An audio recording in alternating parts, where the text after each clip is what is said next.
Iddoon daawwachaa jirtan kun iddoo baay'ee namatti toluuf hawwataa ta'e iddoo kadhataati. Iddoo kadhataa Zaraashen Gaarden jedhamu yookaan iddoo humna du'aa ka'uu jedhamuun beekamu magaalaa Naayiroobii jirudha. Iddoo kadhataa beekamaa fi iddoo kadhataa namatti toludha. Iddoo kadhataa beekamaadha.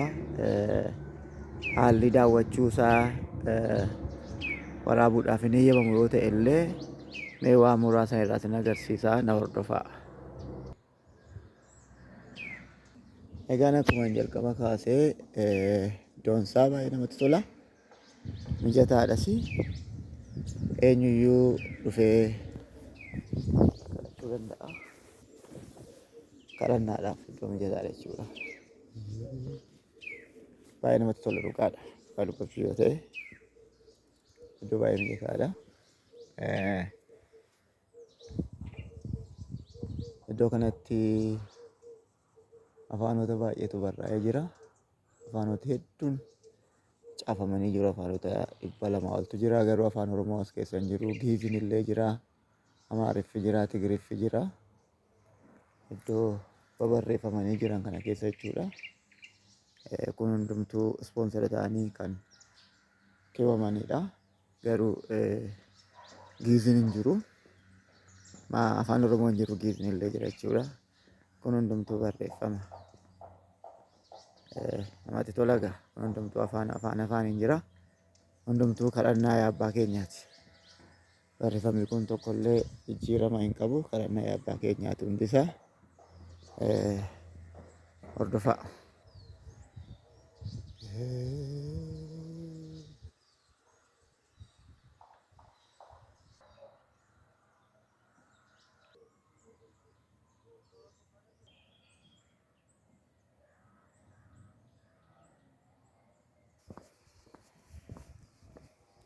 Karaa isin agartan kun karaa dheeraa yeroo sadii gibbicha keessa naanna'udha.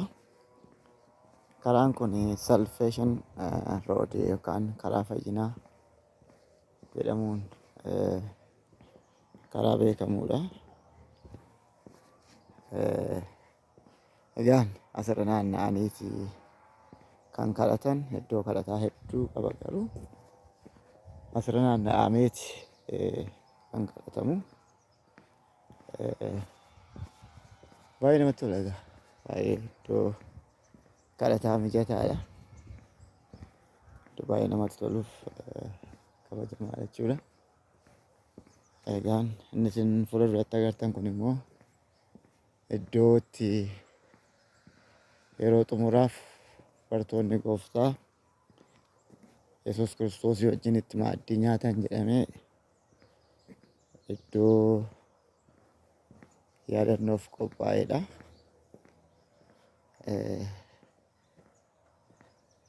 Achi iddoon yaadannoo irbaataa sun asiidha. Isa kanaadha jechuudha. Egaan iddoo kadhataa baay'ee mijataaf namatti toludha. Iddoo irbaataa gooftaan keenya Yesuus Kiristoos yeroo dhumaatiif bartoota wajjin nyaata jedhanii iddoo isaan amanan iddoo hojjetamedha kun. Iddoo baay'ee bal'aa fi iddoo namatti toludha. Egaan iddoon kun iddoo baay'ee mijataa kadhannaaf namatti toludha. Bareechinee waraabee isin agarsiisuuf haalli isaa jechuu dhiisuu danda'a. Nuti kunoo as keessatti kadhachaa jirra. Iddoo nuti kadhachaa jirru asiidha. Iddoon kun iddoo namoonni kadhataa akkuma isin agartan kana gareen keenya kunoo as kadhachaa jiru. Garee biraan immoo kunoo as akkanatti ta'anii kadhachaa jiru.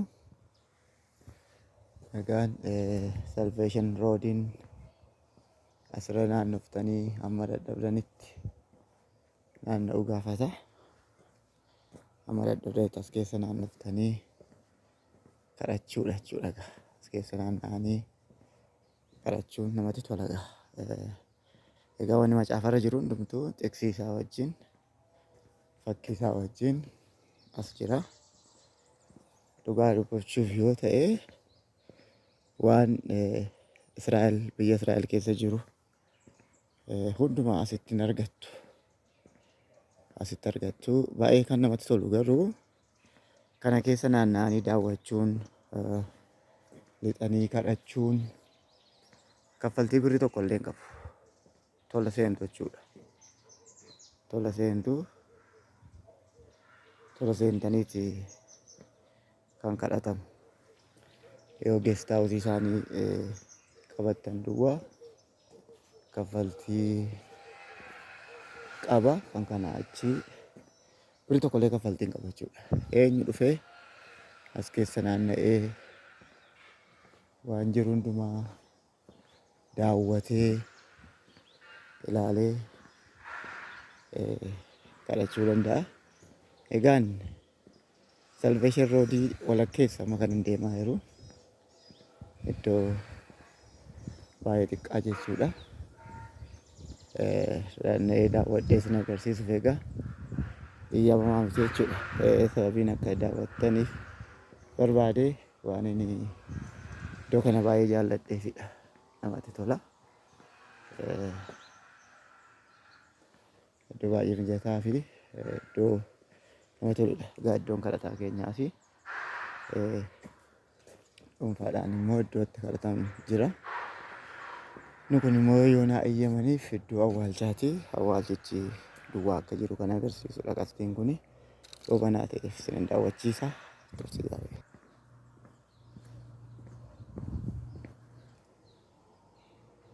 Achi hin geenye ammayyuu cufamee jira. Okay.